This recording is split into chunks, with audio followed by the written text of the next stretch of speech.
Hello बच्चों, welcome to विद्यागृह। आप सभी का मैं विद्यागृह में स्वागत करती हूँ। आज हम आए हैं एक नया चैप्टर लेकर के हिंदी का, जिसका नाम है नाखून क्यों बढ़ते हैं।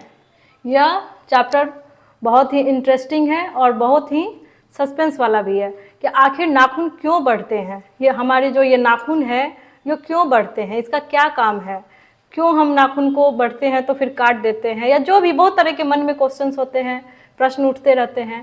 तो वैसे ही इस चैप्टर में भी, इस अध्याय में भी लेखक की जो पुत्री है, बेटी है, उसके मन में जब क्वेश्चन उठा, प्रश्न उठा कि नाखून क्यों बढ़ते हैं, तो वो अपने पिताजी के पास गई है और उनसे भी यही प्रश्न कर रही है कि पिताजी नाखून क्यों बढ़ते हैं। तो उसके प्रश्न को सुन के छोटे बच्चे के मन से जब कुछ अनसुना सा प्रश्न हो जाता है तो उसको सुन करके लेखक भी सोचते हैं कि आखिर नाखून क्यों बढ़ते हैं, इसका क्या काम है, और उसके बारे में जो वो सोचते हैं, जो विचार करते हैं, उसी को इस चैप्टर में उन्होंने लिखा है। तो चलिए हम लोग आगे बढ़ते हैं इस चैप्टर के बारे में। इस चैप्टर को लिखे हैं हमारे हजारी प्रसाद द्विवेदी जी ने। तो सबसे पहले हम लोग हजारी प्रसाद द्विवेदी का एक सामान्य परिचय लेते हैं। चलिए आगे बढ़ते हैं। जैसे चैप्टर का नाम है नाखून क्यों बढ़ते हैं, और ये हैं हजारी प्रसाद द्विवेदी जी, ये उनकी छवि है। तो नाखून, इसमें क्वेश्चन आ जाएगा कि नाखून क्यों बढ़ते हैं, चैप्टर के लेखक कौन है ऑब्जेक्टिव में। तो क्या आंसर देंगे? हजारी प्रसाद द्विवेदी। नाखून क्यों बढ़ते हैं कि चैप्टर के लेखक कौन है? हजारी प्रसाद द्विवेदी। हजारी प्रसाद द्विवेदी का जन्म 19 अगस्त 1907, देखिए बहुत अच्छा है, 1919 याद रहेगा, 19 अगस्त 1907 को आरत दुबे का छपरा, ये एक गांव का नाम है, ठीक है। आरत दुबे का छपरा जो बलिया यूपी में पड़ता है, वहां हुआ था। तो हजारी प्रसाद द्विवेदी का जन्म कब हुआ था, ये क्वेश्चन हो जाएगा आप लोग का ऑब्जेक्टिव के लिए। तो कब होगा? 19 अगस्त 1907 लिख देंगे, ठीक है बच्चों। और कहाँ के रहने वाले हैं हजारी प्रसाद द्विवेदी जी? तो बलिया उत्तर प्रदेश, यहीं पे उनका जन्म हुआ था। और उनकी मृत्यु 19 मई, देखिए क्या गजब का संयोग है इनका, 19 और 19 दोनों, 19 से इनका डेट भी मैच हो जा रहा है। 19 मई 1979 को दिल्ली में इनका देहांत हो गया था, ठीक है। और इन्होंने कहाँ से शिक्षा ली थी? तो ये लखनऊ विश्वविद्यालय से डीएड की उपाधि प्राप्त की थी। कहाँ से पढ़े थे? लखनऊ विश्वविद्यालय से इन्होंने सारी अपनी शिक्षा दीक्षा ली थी। और ये क्या क्या क्या कार्य करते थे? तो ये एक लेखक थे, आलोचक थे, निबंधकार थे, उपन्यासकार भी थे और अध्यापक भी थे, टीचर भी थे। ये बीएचयू में भी पढ़ाए हैं और चंडीगढ़ विश्वविद्यालय, शांति निकेतन विश्वविद्यालय में भी इन्होंने अध्यापन का कार्य किया है। तो इन्होंने 3 जगह, चंडीगढ़,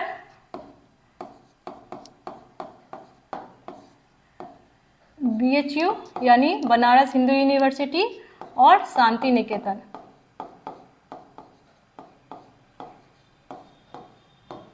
इन तीनों जगहों में, तीनों विश्वविद्यालयों में अध्यापन का कार्य किया है।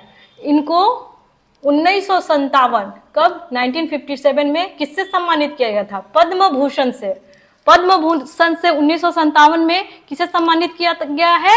तो हजारी प्रसाद द्विवेदी, ठीक है।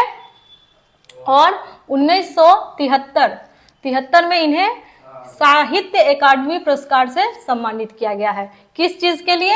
आलोक पर्व के लिए। तो 1973 में इन्हें साहित्य अकादमी पुरस्कार से आलोक पर्व के लिए सम्मानित किया गया था। साहित्य अकादमी पुरस्कार से किसे सम्मानित किया गया है, ये भी एक क्वेश्चन बन जाएगा। तो उसका भी उत्तर होगा हजारी प्रसाद द्विवेदी। देखिए ये लेखक परिचय में ही कितने सारे ऑब्जेक्टिव क्वेश्चंस होते हैं। आप लोग इस सब पॉइंट टू पॉइंट देख के पढ़िए, सब बहुत सारे क्वेश्चंस बनेंगे। उन्होंने निबंध, उपन्यास, आलोचक, निबंधकार और साहित्यिक इतिहास जैसे विभिन्न क्षेत्रों में महत्वपूर्ण योगदान दिए हैं। जैसे कि हम लोग बताए हैं, उन्होंने विश्व भारती और अभिनव भारती जैसे ग्रंथों का संपादन भी किया। वे विश्व भारती और अभिनव भारती के संपादन भी किए हैं। और उनकी प्रमुख रचनाएं हैं, जिसमें उपन्यास में आ गया है बाण भट्ट की आत्मकथा। उन्होंने किस उपन्यास को लिखा है, या उनके द्वारा लिखित उपन्यास का नाम, तो बाण भट्ट की आत्मकथा। या क्वेश्चन आ जाए कि बाण भट्ट की आत्मकथा कौन लिखा है या किसके द्वारा लिखित है, तो क्या उत्तर होगा, हजारी प्रसाद द्विवेदी। पुनर्नरवा अनामदास का पोथा, ये भी इनका एक उपन्यास है। और चारु चंद्रलेख, ये सब इनके उपन्यास के नाम हैं जिससे इन्होंने लिखा है। और निबंध में इन्होंने लिखा है अशोक के फूल, ये इनके द्वारा लिखा है एक निबंध है। कुटज, कल्पलता, ये भी एक इम्पॉर्टेंट है। कल्पलता निबंध को कौन लिखे हैं, तो इसका भी उत्तर हो जाएगा हजारी प्रसाद द्विवेदी। विचार और वितर्क और आलोक पर्व, यही आलोक पर्व के लिए उनको, देखिए आलोक पर्व एक निबंध है और इसी आलोक पर्व लिखने के लिए उन्हें साहित्य अकादमी पुरस्कार दिया गया था। तो आलोक पर्व को कौन लिखे हैं, तो हजारी प्रसाद द्विवेदी। किसे आलोक पर्व के लिए साहित्य अकादमी पुरस्कार दिया गया है, तो उसका भी उत्तर होगा हजारी प्रसाद द्विवेदी। और आलोचनात्मक निबंध है इनका, आलोचना है सुर साहित्य, कबीर, कालिदास की ललित्य योजना और साहित्य सहचर। तो आप लोग को अच्छा से ये पूरा समझ में आ गया। अब इसमें जितने सारे ऑब्जेक्टिव्स होंगे उसका बन जाएगा। इस सब को आप लोग देख के समझिएगा। और इस सब से बाण भट्ट की आत्मकथा किसके द्वारा लिखित है, तो हजारी प्रसाद द्विवेदी। सब समझ जाइएगा और सारा ऑब्जेक्टिव बन जाएगा। चलिए चैप्टर की तरफ। इस चैप्टर में क्या उन्होंने लिखा है, कैसे उनकी जो पुत्री उनसे क्वेश्चन पूछी कि नाखून क्यों बढ़ते हैं, उसके समझाए हैं और अपने मन में जो सोचे हैं उन सबको इस चैप्टर में लिखे हैं, हम लोग जानते हैं। तो क्या है, नाखून क्यों बढ़ते हैं। बच्चे कभी कभी चक्कर में डाल देने वाले प्रश्न कर बैठते हैं। अल्पज्ञ पिता बड़ा दयनीय जीव होता है। मेरी छोटी लड़की ने जब उस दिन पूछ दिया कि आदमी के नाखून क्यों बढ़ते हैं, तो मैं कुछ सोच ही नहीं सका। हर तीसरे दिन नाखून बढ़ जाते हैं। बच्चे कुछ दिन तक अगर उन्हें बढ़ने दें तो माँ बाप अक्सर उन्हें डांटा करते हैं, पर कोई नहीं जानता कि ये अभागे नाखून क्यों इस प्रकार बढ़ा करते हैं। काट दीजिए, वे चुपचाप दंड स्वीकार कर लेंगे, पर निर्लज अपराधी की भांति फिर छूटते ही सेंध पर हाजिर। आखिर ये इतने बेहाया क्यों है। तो जैसे इनकी बेटी जब पूछी कि नाखून क्यों बढ़ते हैं, तो इस टाइप का जब बच्चा कोई क्वेश्चन कर देता है जो समझ में नहीं आता कि हमें आंसर क्या दें, वैसे ही उनकी भी स्थिति हो गई थी कि हम अपनी बच्ची को क्या समझाएं। तो वो सोच रहे थे कि आखिर नाखून क्यों बढ़ जाते हैं और हम क्या इसको जवाब दें, तो उसी को ये लिखे हैं। तो जैसे कि हर तीसरे दिन नाखून बढ़ जाते हैं, आखिर क्यों बढ़ते हैं। अगर साइंस में देखा जाए तो नाखून हमारे जैसे सेल्स बढ़ते हैं, डिवाइड होते हैं, तो वैसे ही नाखून भी आगे बढ़ते हैं और जो बढ़ते बढ़ते डेड होने लगते हैं वो बाहर निकल आते हैं, तो हम लोग उन्हें काट देते हैं। लेकिन अगर साइंस को यहाँ नहीं देखा जाए, नॉर्मली देखिए, तो बच्चे के जिज्ञासा वाले प्रश्न के अनुसार कि नाखून क्यों बढ़ते हैं, क्यों हमेशा बढ़ते हैं, क्यों हम इसे काटते हैं, क्यों ऐसे नहीं छोड़ देते हैं, इसका कुछ कारण है नहीं है। तो बच्चे के जो मन में जो प्रश्न उठा था उसको लेखक भी सोच रहे हैं और बोल रहे हैं कि आखिर नाखून क्यों बढ़ जाते हैं, क्यों कुछ दिन तक अगर छोड़ देंगे तो काटे, और इतने बेहाया होते हैं कि एक बार काटो फिर बढ़ गया, फिर एक सप्ताह के अंदर, 10 दिन 5 दिन के अंदर ही फिर बढ़ गया, किसी किसी के तो 3-4 दिन में ही बढ़ जाते हैं कि हम पूरा काट दिए तो आज काट दिए तो 10 दिन बाद फिर नहीं बढ़ेगा, वो बढ़ते ही रहते हैं। आखिर ये नाखून इतने बेहाया और निर्लज क्यों है, लेखक भी सोच रहे हैं। तो चलिए आगे देखते हैं। किसी बच्चे को अगर हम माँ बाप नहीं ध्यान दिए काट रहे हैं तो उनके नाखून इतने बढ़ जाते हैं कि उनको डांटना भी पड़ता है कि नाखून पूरे राक्षस की तरह बढ़ते जा रहे हैं या अच्छे नहीं लग रहे हैं, गंदे हो जाएंगे, बढ़ रहे हैं तो उसमें मैल बैठ जाएगा, तो हम लोग खाना खाएंगे तो वो गंदगी पेट में जाएगा तो हमें बीमारी होगा। तो बच्चे को माँ बाप डांटते कि चलो नाखून काट लो। स्कूल से भी ये नोटिस आता है कि नाखून काट के रखा कीजिए, सफाई से स्कूल भेजा कीजिए।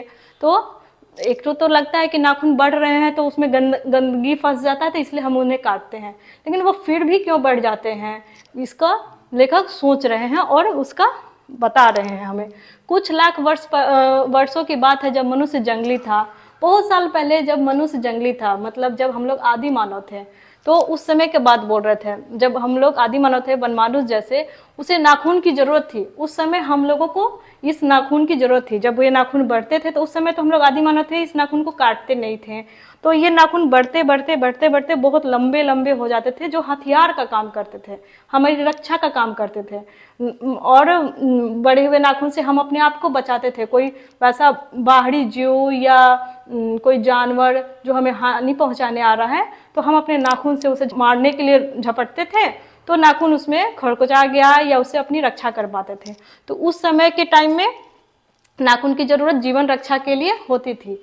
लेकिन अभी के टाइम में भी नाखून बढ़ रहा है और उसको काटना ऐसा क्यों है? उस समय जैसे हमारे जब वनमानुष वाला हम लोग थे, तो उस समय हमारे पास पूंछ थी, लेकिन धीरे धीरे अब पूंछ जो है वो खत्म हो गई। वो मतलब अब तो किसी मनुष्य के पास पूंछ नहीं है।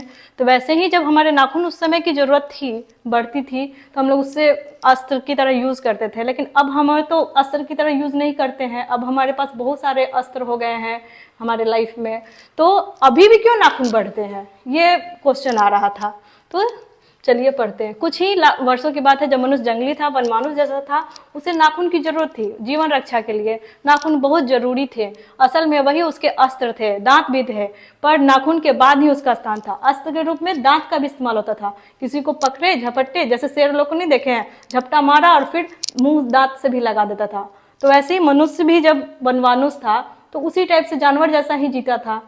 जब धीरे धीरे उसमें डेवलपमेंट हुआ, तब अब हम लोग मनुष्य की तरह जीते। अब जानवर की तरह तो नहीं, 4 पैर पे चलते हैं, झपट्टा मारते हैं, मुंह से खाते हैं, हाथ से नहीं, ऐसा तो नहीं करते हैं, हाथ से उठा के मुंह में खाते हैं। तो पहले लेकिन हम लोग जंगल की तरह, जानवर की तरह ही रहते थे। तो हम लोग कहाँ पे थे? दांत भी थे, पर नाखून के बाद ही उसका स्थान था। उन दिनों उसे जूझना पड़ता था, प्रतिद्वंदियों को पछाड़ना पड़ता था। नाखून उसके लिए आवश्यक अंग था। फिर धीरे धीरे वो अपने अंग से बाहर की वस्तुओं का सहारा लेने लगा। पत्थर के ढेले पर और पेड़ों की डालों पर काम में लाने लगा। जब हम लोग वनमानुष थे, तो धीरे धीरे जब हम लोग में थोड़ा थोड़ा डेवलपमेंट हुआ, कुछ कुछ सोचने लगे, तो हम लोग ढेला उठा करके भी मारने लगे। नाखून के साथ साथ ढेला को भी अपने हथियार में यूज करने लगे। पेड़ पे चढ़ने लगे, पेड़ की डाली से भी, डंटा से ये लाठी वाठी बनाने लगे, उसका भी उपयोग करने लगे अपने आप को बचाने के लिए। या गुलेल ये सब बनाने लगे, गुलेल से अपने आप को बचाते थे। तो वही बोल रहा है। तो पत्थर के ढेले और पेड़ की डालों काम में लाने लगे। उसने हड्डियों के भी हथियार बना लिए, और बहुत से जानवर के या मनुष्य, मतलब जो वनमानुष या बहुत से जो हड्डी एकत्रित होते थे, हड्डी से भी जिस तरह का हथियार बनाया जा सकता है, जो नुकीला हड्डी हुआ जहाँ का, उसे घोंपने में चाकू की तरह ऐसे या कुछ इस्तेमाल करने के लिए हम लोग हथियार उससे भी बनाने लगे। इन हड्डियों के हथियार से सबसे मजबूत और सबसे ऐतिहासिक था देवताओं के राजा का व्रज, और व्रज जो दधीची मुनि के हड्डियों से बना था। जब ये हड्डियां से हथियार बनने का काम होता था, उस समय देवताओं के राजा कौन है? इंद्र। इंद्र को देवताओं के राजा मानते हैं ना। तो देवताओं के राजा जो इंद्र हैं, उनका जो वज्र का जो उनके हाथ में होता है ना, वज्र का प्रहार कर देंगे इंद्र भगवान। तो जो वज्र उनका हथियार बना था, वो दधीची मुनि के हड्डियों से बना था। दधीची मुनि जब शरीर त्यागे होंगे, तो उनकी हड्डियों को जोड़ करके उसी हड्डी से इंद्र भगवान का, देवताओं के राजा इंद्र का वज्र का हथियार बना था। किससे बना था? ये ऑब्जेक्टिव, दधीची मुनि के हड्डियों से। ठीक है। मनुष्य और आगे बढ़ा, उसने धातु के हथियार बनाए। अब और आगे डेवलपमेंट हुआ मनुष्य में, तो उसने धातु का, मेटल का, जैसे लोहा का, और भी जो भी धातु की खोज की होगी, उससे हथियार बनाए। तो जिसके पास लोहे के अस्त्र शस्त्र थे, वे विजयी हुए। जब लोहा का अस्त्र जो बना लिया मनुष्य, तो सबसे पहले लोहा का हथियार आर्य लोग बनाए थे शायद। तो वो लोग जो आर्य लोग थे, वो लोग जब लोहे के अस्त्र बना लिए थे तो वो हर जगह विजय प्राप्त कर लेते थे। क्योंकि अब देखिए, जो ऐसे मान लीजिए जब तलवार का युद्ध होता था और उस समय जिसके पास बंदूक थे, तो बंदूक वाले लोग ज़्यादा जल्दी जीत जाते थे, क्योंकि तलवार से ज़्यादा तेज बंदूक चलती है। अब बंदूक से लड़ाई कर रहे हैं और जिसके पास बम आ गया, तोप आ गया, तो बंदूक एक बार में किसी को मार रहा है, तोप मार दिया तो पूरा का पूरा उड़ गया, तो तोप वाले जल्दी जीत जाएंगे। अब तो हमारे पास एटम बम ये सब भी आ गया है। अभी कोई एटम बम चला देगा तो पूरा का पूरा कंट्री, पूरा का पूरा मतलब स्टेट, और एक टाइम में नहीं, उसके जनरेशन का जनरेशन भी उस पर तबाह हो जाएगा। तो वैसे ही है कि जब ये लोग अस्त्र बनाए थे, तो जो लोहे का अस्त्र बनाए वो विजयी होते जाते थे। तो देवताओं के राजा तक तो मनुष्यों के राजा से इसलिए सहायता लेनी पड़ती थी कि मनुष्य के पास लोहे के अस्त्र थे। और लोहे का अस्त्र कौन बनाया था? जो मनुष्य लोग था। तो देवता लोग भी मनुष्यों से सहायता लेते थे जब उनको लड़ाई में हारने लगते थे, कि चलो लोहे का अस्त्र लेके मेरे साथ लड़ने चलो। असुरों के पास अनेक विद्याएं थी, पर लोहे के अस्त्र नहीं थे। और जो असुर लोग थे, जो राक्षस लोग थे, उनके पास बहुत से विद्या थी, लेकिन अस्त्र नहीं था। तो किसके पास लोहे का अस्त्र नहीं था? असुर लोग के पास। किसके पास था? मनुष्य के पास, आर्य लोग के पास। तो आर्यों से ये दोनों चीजें, लोहे के अस्त्र और घोड़े, ये देवता लोग लेते थे और आर्य उन्हें विजयी करा देते थे। आर्य के साथ लड़ते हुए आर्य विजयी हुए, इसलिए इतिहास अपनी गति से बढ़ता गया। ऐसे ही नाग हारे, सुपर्ण हारे, यक्ष हारे, गंधर्व हारे, असुर हारे, राक्षस हारे। ये आर्य लोग से नाग, सुपर्ण, यक्ष, गंधर्व, असुर, राक्षस सब हारे। क्यों हारे? कि लोहे के अस्त्र ने बाजी मार ली। जो लोहे का अस्त्र बना था, जिसे मनुष्यों ने बनाया था आर्यों ने, उससे ये नाग, सुपर्ण, यक्ष, गंधर्व, असुर सब हारे, क्योंकि लोहा के अस्त्र के सामने उनके अस्त्र सब फीके थे। इतिहास आगे बढ़ा। पलीते वाली बंदूकें ने, कारतूसों ने, तोपों ने, बमों ने, बम वर्धक वायुयानों ने इतिहास को किस कीचड़ भरे घाट तक घसीटा है, यह सबको मालूम है। और उसके बाद जैसे जैसे हमारा डेवलपमेंट हुआ, हम आगे बढ़े, बंदूक, कारतूस जैसे जो अभी हम बताए हैं वो सब बनते गए, और किस तरह इतिहास में सब हम आगे बढ़ते गए, लड़ाई करते गए और आगे बढ़ते रहे। नखधर मनुष्य अब एटम बम भी बना कर भरोसा करके आगे की ओर चल पड़ा है। जो मनुष्य पहले अपने आप को किससे बचाता था? बड़े बड़े नाखूनों से। उसके पास कुछ नहीं थे, जो उसके जो नाखून है वो बढ़ रहते थे, तो अपना रक्षा उन्हीं नाखूनों से किसी को झपटा मार करके, नोच करके या डरा करके भगा देता था। और वही मनुष्य आज बम, यहाँ तक कि एटम बम भी बना लिया है, पर उसके नाखून अब भी बढ़ रहे हैं। इतना सब चीज़, बड़ा बड़ा हथियार बना लिया है, फिर भी नाखून बढ़ रहे हैं। क्यों? अब फिर से इसमें वनमानुष वाला जा करके इसको बढ़ा करके नोचना है? ऐसा तो नहीं है। क्या है, देखते हैं। अभी प्रकृति मनुष्य को उसके भीतर वाले अस्त्र से वंचित नहीं कर रही। अब भी वो याद दिला देती है कि तुम्हारे नाखून को भुलाया नहीं जा सकता। तुम वही लाख वर्ष पहले के नख दंता हो, लंबी जीव हो, पशु के साथ एक ही सतह पर विचरण करने वाले और चरने वाले। ये जो नाखून जो बढ़ते हैं, ये हमको अभी भी अपना पिछले आदि मानव वाले लाइफ के बारे में याद देते हैं कि ये नाखून जब लंबे हो जाते हैं तो हम भी उसी पशु की तरह रहते थे, वैसे ही चलते थे, वैसे ही अपना बचाव करते थे और उन्हीं की तरह हम लोग काम करते थे। कि मैं हैरान होकर सोचता हूँ कि मनुष्य आज अपने बच्चों को नाखून न काटने के लिए डांटता है। किसी दिन कुछ थोड़े लाख वर्ष पूर्व वह अपने बच्चों को नाखून नष्ट करने पर डांटता रहा होगा, लेकिन प्रकृति है कि, चलिए अभी ये समझा देते हैं। लेकिन अब देखिए, अब ऐसा काम होगा कि बच्चा लोग नाखून नेल्स नहीं काटेंगे तो स्कूल से भी डांट मिलता है, घर से भी डांट मिलता है कि नहीं काटोगे तो इसमें गंदगी बढ़ेगा, उसे हम खाएंगे, इन्फेक्शन होगा, बीमार पड़ेंगे। तो नाखून को, अपने नेल्स को रेगुलरली कट करना है। जो वनमानुष लोग थे उनमें से हो सकता है किसी बच्चे का नाखून टूट जाता होगा या गलती से काट लेता होगा, तो उसको अपने माँ बाप से डांट लगती है, अरे नाखून काट लिया, अब कोई आएगा तो तुम उससे बचाव कैसे करोगे। पहले वही नाखून उसको कितना अस्त्र का काम करता था। और आज ये सब जब बन गए हैं, तोप, बंदूक, ये सब, तब उस नाखून को लोग काटने के लिए डांट खाता है कि नाखून नहीं काटोगे तो खाना खाओगे, तो गंदा खाना खाओगे तो बीमार पड़ जाओगे। लेकिन प्रकृति है कि अब भी नाखून को जिलाए जा रही है, और मनुष्य है कि वह अब भी उसे काटे जा रहा है। वे कमकत रोज बढ़ते हैं, क्योंकि वे अंधे हैं, नहीं जानते कि मनुष्य को इससे कोटि कोटि गुना शक्तिशाली अस्त्र मिल चुका है। मुझे ऐसा लगता है कि मनुष्य अब नाखून को नहीं चाहता, उसके भीतर बर्बर युग का कोई अवशेष रह जाए यह उसे अक्षम्य है। लेकिन यह भी कैसे कहूँ, नाखून काटने से क्या होता है? मनुष्य की बर्बरता घटी कहाँ है? वह तो बढ़ती ही जा रही है। मनुष्य के इतिहास में हिरोशिमा का हत्याकांड बार बार थोड़े ही हुआ है, यह तो उसका नवीनतम रूप है। मैं मनुष्य के नाखून की ओर देखता हूँ तो कभी कभी निराश हो जाता हूँ। यह उसकी भयंकर पार्श्वी वृत्ति के जीवन प्रतीक है। मनुष्य की पशुता को जितनी बार भी काट दो वह मरना नहीं जानती है। अब जैसे लेखक यहाँ बोल रहे हैं कि नाखून का तो अभी काम नहीं है, तो हम लोग जैसे काट देते हैं, काटने के लिए बोलते हैं। लेकिन लड़ाई करके जो हिरोशिमा पे बम गिरा गया था, एटम बम, उसकी वजह से कितना तबाह हुआ था हिरोशिमा। आज भी वहाँ पे लोगों को उस एटम बम का मार झेलना पड़ रहा है। तो हम अभी भी कहाँ अच्छे हुए हैं, अभी भी तो हमारे अंदर पशुता जैसा ही सोच है कि मार डालो, काट डालो। भले उस समय हम नाखून से काटते थे, मारते थे, और अभी ये बड़े बड़े तोपे बंदूकों से मार रहे हैं। ये थोड़ी ना जीने का तरीका है। कुछ हजार साल पहले मनुष्य ने नाखून को सुकुमार विनोदों के लिए उपयोग में लाना शुरू किया था।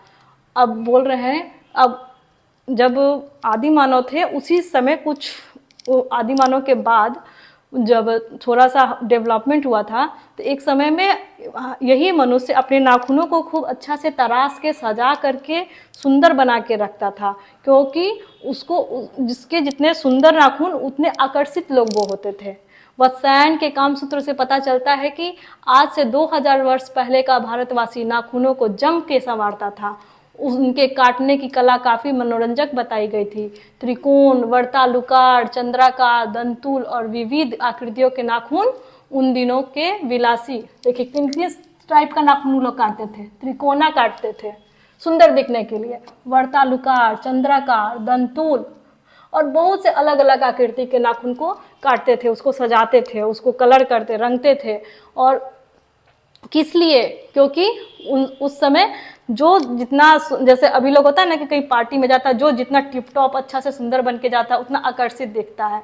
तो पहले उस टाइम में लोग नाखूनों को ही इतना सजाते थे कि जिसके नाखून जितने सुंदर दिखेंगे उतना वो आकर्षित दिखेगा, लुभाएगा, और उन लोग को जो जिंदगी है वो आगे चलेगा। तो उसी के लिए सब अपने अपने नाखूनों को काटते हैं। जैसे हम लोग जानते हैं कि शायद जापान में लड़कियों को छोटे जूते पहना के रखा जाता है। किस लिए? क्योंकि उनके पैर बहुत आकर्षित हो, छोटे हो। वैसे ही उस टाइम में लगभग 2000 वर्ष पूर्व बोल रहे हैं कि नाखूनों को कोई त्रिकोणाकार, कोई वर्तालुकार, कोई चंद्राकार, कोई दंतुल, अलग अलग विभिन्न आकृतियों में तराशता था और सुंदर बना के रखता था। उनको सिकधन, मोम और कत्तक, अलता, वही नेल पेंट लगाता था। मोम और अलता से अपना द्वारा बनाया गया जो नेल पेंट था यत्नपूर्वक रगड़ कर लाल और चिकना बनाया जाता था। बहुत सुंदर सुंदर अपना नेल्स बनाते थे। गौड़ देश के लोग उन दिनों बड़े बड़े नखों को पसंद करते थे और दक्षिणात्य लोग छोटे नखों को। जो गौड़ देश के लोग थे वो लोग कैसे नाखूनों को पसंद करते थे? बड़े बड़े। ये भी ऑब्जेक्टिव, बड़े बड़े नाखूनों को कौन पसंद करते थे? गौड़ देश के लोग। और जो दक्षिण के थे वे छोटे नखों को पसंद करते थे, दक्षिण वाले लोग। ठीक है, अपनी अपनी रुचि देश की भी और काल की भी, लेकिन समस्त धोगामिनी वृत्तियों को और नीचे खींचने वाली वस्तुओं को भारतवर्ष ने मनुष्योचित बनाया है। यह बात चाहूँ भी तो भूल नहीं सकता। मानव शरीर का अध्ययन करने वाली प्राणी वैज्ञानियों का निश्चय मत है कि मानव चित्त की भांति मानव शरीर में भी बहुत सी अभ्यास जन्य सहज वृत्तियां रह गई हैं। दीर्घ काल तक उनकी आवश्यकता नहीं है। और अतः शरीर ने अपने भीतर एक ऐसा गुण पैदा कर लिया है कि वे वृत्तियां अन्यास ही और शरीर के अनजाने में भी अपने आप काम करती हैं।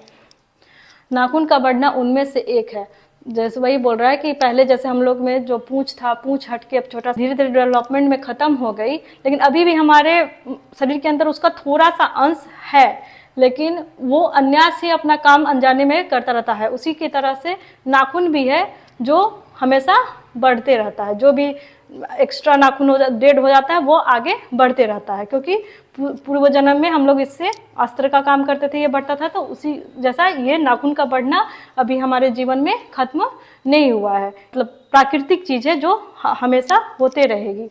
नाखून का बढ़ना उसमें से एक है, केस का बढ़ना दूसरा, बाल भी हमारा जैसे एक बार कटा लो, 2 बार कटा लो, या दाढ़ी मूछ बना लो, फिर उग जाते हैं, आते हैं ना। तो ये सब, दांत का टूटना, नया दांत बनना, जब बच्चे होते हैं तो उन्हें जो दांत जमते हैं वो तो टूट जाते हैं, दूध के दांत, फिर नए जो दांत आते हैं। लेकिन हाँ, परमानेंट चीज जब आ जाते हैं वो टूटते हैं तो फिर से दांत नहीं आते हैं, 2 ही बार आते हैं। तो जो प्रकृति द्वारा बना हुआ है कि ये टूटेगा फिर नया आएगा, जैसे छिपकली में बना हुआ है कि उसका पूंछ कट जाएगा तो फिर एक नया पूंछ डेवलप हो जाता है। तो वैसे ही मनुष्य का केवल क्या है, नाखून, केस, दाढ़ी मूछ, दांत, ये सब अगर टूट जाए, कट जाए तो फिर बनने लगते हैं। दांत का दोबारा उठना तीसरा है, पलकों का गिरना चौथा। असल में सहजात वृत्तियां अनजान स्मृतियों को ही कहते हैं। हमारी भाषा में इसके उदाहरण मिलते हैं। अगर आदमी अपने शरीर की, मन की और वाक्य के अन्यास घटने वाली वृत्तियों के विषय में विचार करे तो उसे अपनी वास्तविक प्रवृत्ति पहचानने में बहुत सहायता मिले। पर कौन सोचता तो क्या उसे इतना भी नहीं पता चलता कि उसके भीतर नख बढ़ा लेने की जो सहजात वृत्ति है वह उसके पशुत्व का प्रमाण है। उन्हें काटने की जो प्रवृत्ति है वह उसकी मनुष्यता की निशानी है। और यद्यपि पशुत्व के चिन्ह उसके भीतर रह गए हैं तो वह पशुत्व को छोड़ चुका है। पशु बनकर वह आगे नहीं बढ़ सकता, उसे कोई और रास्ता खोजना चाहिए। अस्त्र बढ़ाने की प्रवृत्ति मनुष्यता के विरोधिनी है। देखिए अब यहाँ लेखक क्या बोल रहे हैं कि मनुष्य को यह सोचना है कि अगर उसके भीतर नख बढ़ाने, मतलब नाखून, यहाँ देखिए, नख बढ़ाने की जो सहजता वृत्ति है अब उसके अंदर है, मतलब कि हमको नहीं, नाखून बढ़ा के रखना चाहिए, हम नहीं काटेंगे, तो उसके अंदर अभी भी पशुत्व का प्रमाण है। मतलब वो अभी भी पशुत्व जैसा ही पशु के समान ही जीवन जीना चाह रहा है। क्योंकि जब हम मनुष्य हो गए तो हम अब अपना ये सफाई के लिए, अपना साफ सुथरा रहने के लिए, हाइजीन रहने के लिए हम लोग नाखून काटते हैं। नाखून बढ़ा के रखेंगे तो हम लोग हमेशा बीमार पड़ेंगे। तो और पशु लोग तो नाखून नहीं काटते हैं, तो जो नाखून बढ़ा के रखता है वो बोल रहे उसके अंदर अभी भी पशुत्व का प्रमाण है, पशु के समान वो सोचता है। और जो काटता है उसमें मनुष्य की निशानी आ गई है, मनुष्यता की निशानी है। यद्यपि पशुत्व के चिन्ह उसके भीतर रह गए हैं और वह पशुत्व को छोड़ चुका है। जैसे पहले तो जो पूंछ था, बॉडी उसका तो पशुत्व को छोड़ चुका है ना, पूंछ तो नहीं है अब हमारे बॉडी में, हमारे शरीर में, लेकिन वो नाखून बढ़ा के रहेगा, दांत नहीं साफ करेगा, केस बढ़ा के रहेगा, ये सब जो भी कार्य करेगा तो उसमें भले वो पशु से हट के मनुष्य बन गया है लेकिन उसका सोच अभी भी पशु वाला ही रह गया है, ये बोल रहे हैं। और अगर वो अपने सब बॉडी में सब चीज़ अच्छा से क्लीन करके रहेगा, अपने समय पे बाल काटे, नाखून काटे, दाढ़ी बनाए, सब अच्छा से रहे, तो वो मनुष्य बन करके अच्छा से। मेरा मन पूछता है कि किस ओर मनुष्य किस ओर बढ़ रहा है, पशुता की ओर या मनुष्यता की ओर। अब लेखक अपने आप से भी पूछ रहे हैं कि मनुष्य जो है वो कहाँ बढ़ रहा है, जानवर की तरफ बढ़ रहा है कि मनुष्य की तरफ बढ़ रहा है, पशु की जैसा बन रहा है या मनुष्य के जैसा बढ़ रहा है। अस्त्र बढ़ाने की ओर था, अस्त्र काटने की ओर। मेरा निबाद बालिका ने मानो मनुष्य जाति से ही प्रश्न किया, जानते हो नाखून क्यों बढ़ते हैं? ठीक है, यह हमारी पशुता के अवशेष है। अब उनकी जो पुत्री उनसे पूछी थी कि नाखून क्यों बढ़ते हैं, अब वो सोच रहे हैं कि मनुष्य किस तरफ जा रहा है, पशु की तरफ जा रहा है कि मनुष्य की तरफ जा रहा है। अगर नाखून बढ़ते हैं तो ये हमारे अंदर पशुता के अवशेष है, अभी भी हमारे अंदर कुछ पशुता के गुण हो गए हैं, पशु जैसा बनने के गुण हैं, इसलिए हम नाखून बढ़ते हैं और हम उसे बढ़ा के रखते हैं। अंग्रेजी भाषा के पत्र इंडिपेंडेंस की घोषणा कर रहे थे तो देसी भाषा पत्र स्वाधीनता दिवस की चर्चा कर रहे थे। इंडिपेंडेंस का अर्थ है अधीनता या किसी की अधीनता का अभाव, पर स्वाधीनता शब्द का अर्थ है पहले से अधीन रहना। अगर इंग्लिश में इंडिपेंडेंस बोलते हैं तो हिंदी में हो गया स्वाधीनता दिवस। तो हम इंडिपेंडेंस का अर्थ हो गया अधीनता, किसी के अधीन रहना, और हम तो स्वतंत्र हैं तो इसको कहना चाहिए सेल्फ डिपेंडेंस। ठीक है। मैं कभी कभी सोचता हूँ कि इतने दिनों तक अंग्रेजी के अनुवर्तिता करने के बाद भी भारतवर्ष इंडिपेंडेंस को आधीनता क्यों नहीं कह सका।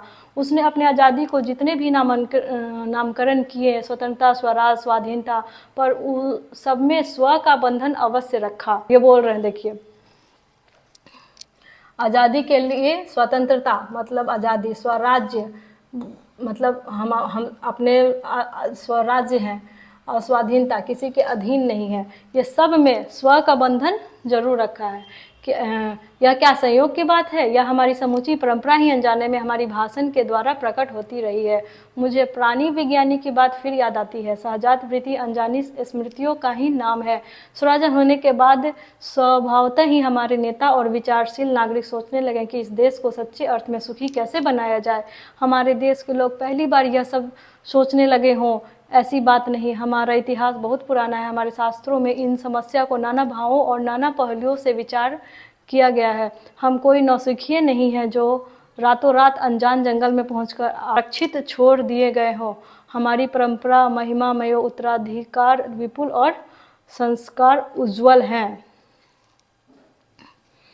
ठीक है, तो अब ये बोल रहे हैं कि अब हम लोग का ये स्वतंत्र है कि नहीं स्वतंत्र है, इसके बारे में पहले बोल रहे हैं इंडिपेंडेंस और सेल्फ डिपेंडेंस के लिए कह के।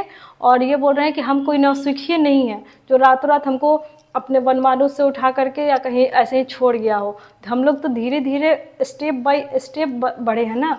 पहले कुछ सीखे, फिर थोड़ा उठना सीखे या कैसे। तो जब इतना सब चीज़ करके अपना संस्कार उज्जवल किए हैं, तो फिर भी अभी भी हम लोग के अंदर वो किसी के अधीन रहने वाला या पशुता के समान रहने वाला या गलत सोचने वाला, ये सब बात क्यों हमारे अंदर है, ये सब हमें चाहिए। अनजाने में भी ये बातें एक खास दिशा में सोचने की प्रेरणा देती है। जरूर है कि परिस्थितियां बदल गई है, उपकरण नए हो गए हैं और उलझनों की मात्रा भी बहुत बढ़ गई है, पर मूल समस्या बहुत अधिक नहीं बदली। भारतीय चित्त जो आज भी अधीनता के रूप में न सोचकर स्वाधीनता के रूप में सोचता है, वह हमारे दीर्घकालीन संस्कारों का फल है। वह स्व के बंधन को आसानी से छोड़ नहीं सकता। अपने आप पर अपने आप के द्वारा लगाया हुआ बंधन हमारी संस्कृति की बड़ी भारी विशेषता है। मैं ऐसा तो नहीं मानता कि जो कुछ हमारा पुराना है, जो कुछ हमारा विशेष है, उससे हम चिपटे ही रहें। पुराने का माह सब समय वांछनीय नहीं होता। मरे बच्चों को गोद में दबाए रहने वाली बंदरिया मनुष्य का आदर्श नहीं बन सकती। परंतु मैं ऐसा भी नहीं सोच सकता कि हम नई अनुसंधित्सा के नशे में चूर होकर अपना सर्वस्व खो दें। कालिदास ने कहा था कि सब पुराने अच्छे नहीं होते, और क्या था, सब पुराने अच्छे नहीं होते और सब नए खराब नहीं होते। ठीक है, मले लोग दोनों की जांच कर लेते हैं। जो हितकर होता है उसे ग्रहण करते हैं और मूढ़ लोग दूसरों के सारे पे भटकते रहते हैं। सो हमें परीक्षा करके हितकर बात सोच लेनी होगी, और अगर हमारे पूर्व संचित भंडार में यह हितकर वस्तु निकल आए तो इसे बढ़कर और क्या हो सकता है। अभी भी हम केवल नाखून बढ़ाना ही नहीं, बहुत सा मन में लोगों के अधीन रहना, लोगों में बुराइयों के साथ जीना, कुछ भी हुआ तो हम उसको मार देंगे, उसको काट देंगे, ये सब सोचना। मतलब अपने अंदर किसी को भी अच्छाई बन करके जीने के लिए अगर होगा तो 100 में से बहुत कम ही लोग होंगे जो मतलब बहुत सब संस्कार और अच्छाई के साथ जीते होंगे। सबको लगता हो कि अरे वो मेरे से 2 कदम आगे कैसे हो गया, हम कुछ ऐसा करें कि उसको पीछे घसीट के नीचे गिरा दे। या वो एक ही साथ 2-4 जन पढ़ रहे हैं, मन में आएगा अरे वो पढ़ के आगे क्यों बढ़ रहा है, हम कुछ ऐसा करें कि उसको हम पीछे कर दें। वो ये नहीं सोचेगा कि हम भी पढ़ के आगे बढ़े, पहले वो यही सोचेगा कि हम कुछ ऐसा करें कि हम उसको पीछे कर दें, भले हम आगे पढ़े, ये नहीं सोच रहा है। तो कहने का मतलब है कि हमें अब जैसे जैसे हमारे में डेवलपमेंट हुआ, हमें अपने मनुष्यता की ओर बढ़ना चाहिए, अपने अच्छे कर्म की ओर अच्छे बढ़ना चाहिए, न कि किसी के बंधन में रह करके या अधीन रह करके या गलत सोच करके जीना चाहिए। ठीक है, जैसे कि कालिदास ने कहे हैं, यहाँ पे क्लाइन किया है कि सब पुराने अच्छे नहीं होते हैं, सब अच्छे नहीं है। जरूरी नहीं है कि पुराने ज़माने में हम लोग नाखून से शिकार करते थे और आज भी कोई झगड़ा झंझट हुआ तो नाखून बढ़ाए हुए हैं और लाओ अपने नाखून से उसे नोच डालते हैं। तो ऐसी ज़रूरत नहीं है कि सब पुराने चीज़ अच्छे होते हैं और सब नए खराब भी नहीं होते हैं, और कोई नया आया है तो वो भी खराब नहीं है। ठीक है, पुराने भी अच्छे होते हैं और ख़राब भी हो सकते हैं। पुराने रूल्स रेगुलेशन, नियम कानून, और नए नियम कानून भी अच्छे भी हो सकते हैं और ख़राब भी हो सकते हैं। वो आपको सोचने की ज़रूरत है कि क्या अच्छे हैं और क्या ख़राब है। ज़रूरी नहीं है कि पुराना है तो ख़राब है और कोई पुराना नियम कानून है तो ख़राब है और नया नियम कानून है तो अच्छा है। नहीं, पुराने भी अच्छे हो सकते हैं, नए भी अच्छे हो सकते हैं। जातियाँ इस देश में अनेक आई, लड़ती झगड़ती रही, फिर प्रेम पूर्वक बस भी गई। सभ्यता की नाना सीढ़ियाँ पर बड़ी और नाना और मुख करके चलने वाली इन जातियों के लिए एक सामान्य धर्म खोज निकालना कोई सहज बात नहीं थी। भारतवर्ष में ऋषियों के अनेक प्रकार से इस समस्या को सुलझाने की कोशिश की, पर एक बात उन्होंने लक्ष्य की थी, समस्त वर्षों और समस्त जातियों का एक सामान्य आदर्श भी है, वह है अपने बंधनों से अपने आप को बांधना। मनुष्य पशु से किस बात से भिन्न है? आहार, निद्रा आदि। देखिए, मनुष्य पशु से किस बात से भिन्न है? खाने पीने के कला से, पशु के स्वभाव से, ठीक वैसे ही जैसे आप अन्य प्राणियों से, लेकिन वह भी फिर मनुष्य से भिन्न है। उसमें संयम है, दूसरों के सुख दुख के प्रति संवेदना है। मनुष्य में क्या है? संयम है, दूसरों के सुख दुख के प्रति संवेदना है, श्रद्धा है, तप है, त्याग है। वह मनुष्य के स्वयं के उद्भावित बंधन है। इसलिए मनुष्य झगड़े डरने को अपने आदर्श नहीं मानता। गुस्से में आकर चढ़ दौड़ने वाले अविवेकी को बुरा समझता है और वतन, मन और शरीर से किए गए असत्याचरण को गलत आवरण मानता है। वह यह किसी घोर जाति या वर्ण या समुदाय का धर्म नहीं है, यह मनुष्य मात्र का धर्म है। महाभारत में इसलिए निर्वय मात्र सत्य और आक्रोध को सब वर्णों का सामान्य अर्थ कहा है कि मनुष्य पशु से अलग क्यों है। यह सोचिए, मनुष्य में क्या है? संयम है, सुख दुख के प्रति संवेदना है, श्रद्धा है, तप है, त्याग है। लेकिन ये सब क्या पशु में है? नहीं है ना। तो फिर मनुष्य क्यों जीवन मनुष्य की तरह जीते जीते कभी कभी पशु की तरह भी जीने के लिए करने लगता है या उसी के तरह चलने लगता है? वैसा नहीं सोचना चाहिए या वैसे झगड़ा झंझट करके नहीं रहना चाहिए। भारत का सत्य और आक्रोध से वर्षों तक का सामान्य धर्म कहा है। एतिव विधानम श्रेष्ठम सर्वभूतेषु भारत निर्देत्या महाराज सत्य क्रम क्रोध एवं च। अन्यत्र इसमें निरंतर दानशीलता को भी गिनाया गया है। गौतम ने ठीक ही कहा था कि मनुष्य की मनुष्यता यही है कि वह सबका सुख दुख सहानुभूति के साथ देखता है। यह आत्मनिर्मित बंधन ही मनुष्य को मनुष्य बनाता है। गौतम ने ठीक ही किया था। मनुष्य की मनुष्यता यही है कि वह सबका सुख दुख सहानुभूति के साथ देखता है और वह आत्मनिर्मित बंधन ही मनुष्य को मनुष्यता बनाता है, मनुष्य बनाता है। वो सबको एक साथ अच्छा से देखता है। ठीक है, सब जगह सबसे श्रेष्ठ हमारा जो भारत है, तो हमेशा हमें अच्छे से रहना चाहिए, सत्य के मार्ग पे रहना चाहिए, क्रोध विरोध नहीं करना चाहिए और हमेशा दान पुण्य करना चाहिए। लोगों को एक समान बनाकर एक अच्छे से मनुष्यता के साथ रहना चाहिए।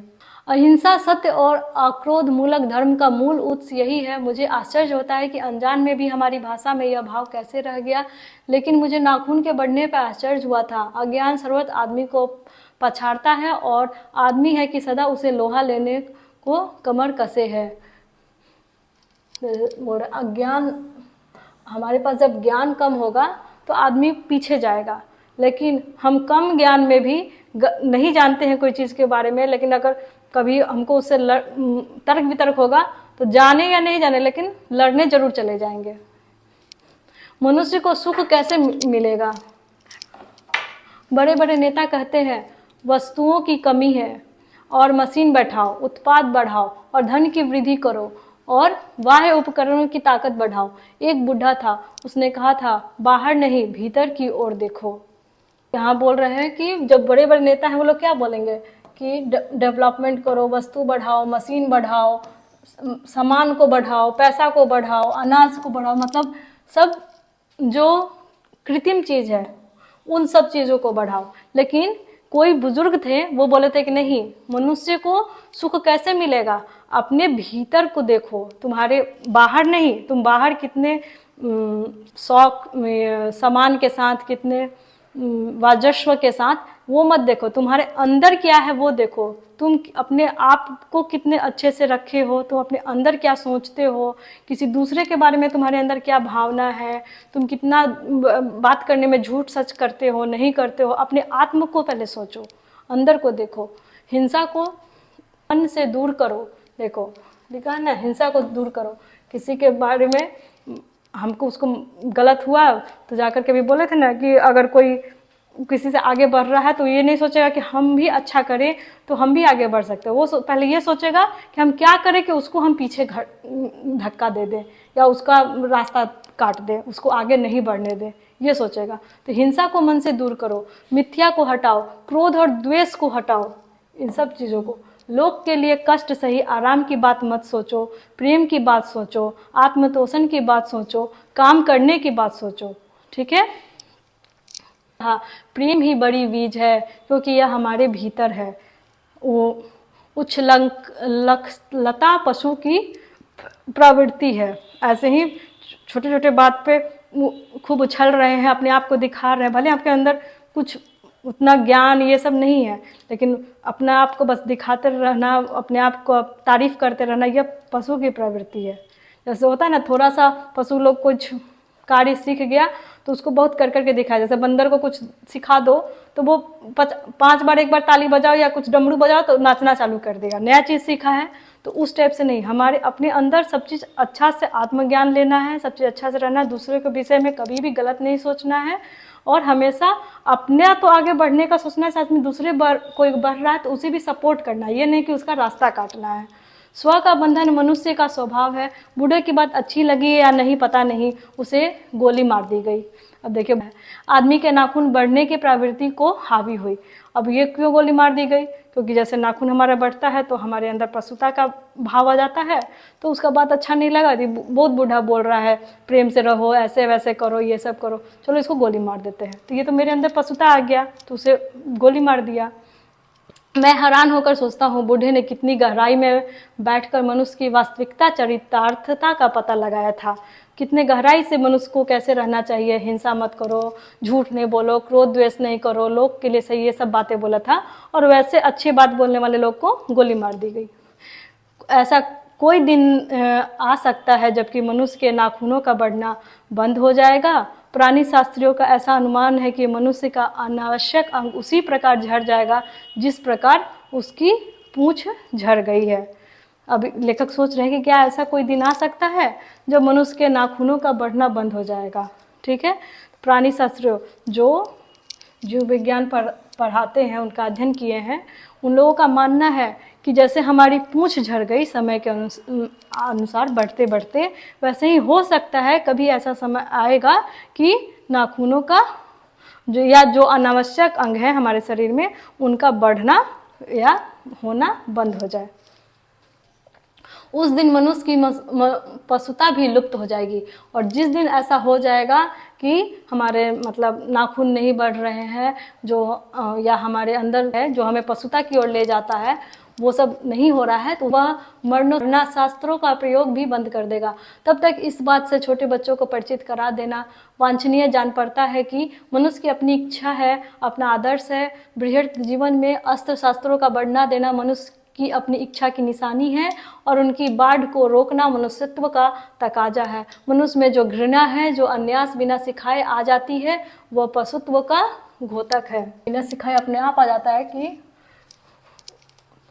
हम घृणा करना है या किसी को के बारे में गलत सोचना है, ये हमारे अंदर पशुत्व की निशानी है। जब ये नहीं आएगा तभी हम असली मनुष्य बन पाएंगे। अपने को संयम रखना, दूसरे के मनोभावों का आदर करना मनुष्य का स्वधर्म है।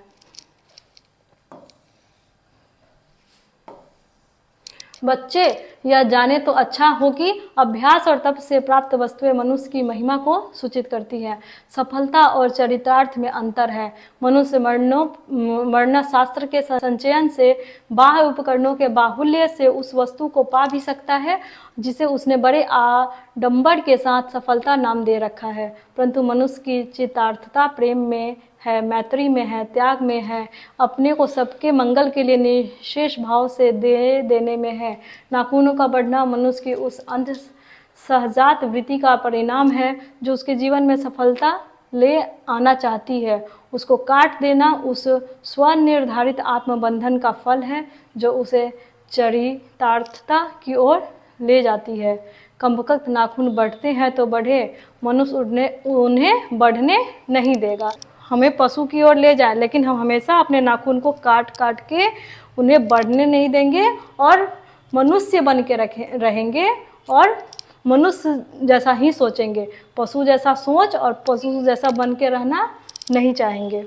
इसे आज हम लोग पूरा पढ़ें और जितना हो सका हम कहीं कहीं पे इसका ऑब्जेक्टिव किस टाइप का आता है करवाएं भी।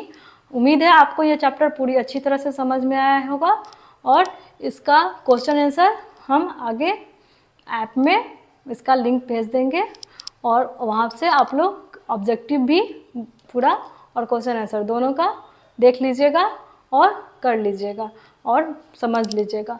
ये पूरा चैप्टर लंबा था इसलिए बहुत समय लगा थोड़ा, इसलिए आज यहीं स्टॉप करते हैं। आगे के लिए फिर एक नए चैप्टर के साथ बने रहिए विद्यागृह में। और अगर आप लोग को अच्छा लगा हो तो प्लीज़ हमारे चैनल को लाइक कीजिए, सब्सक्राइब कीजिए और अपने और भी दोस्तों को हमारे बारे में बताइए। Thank you.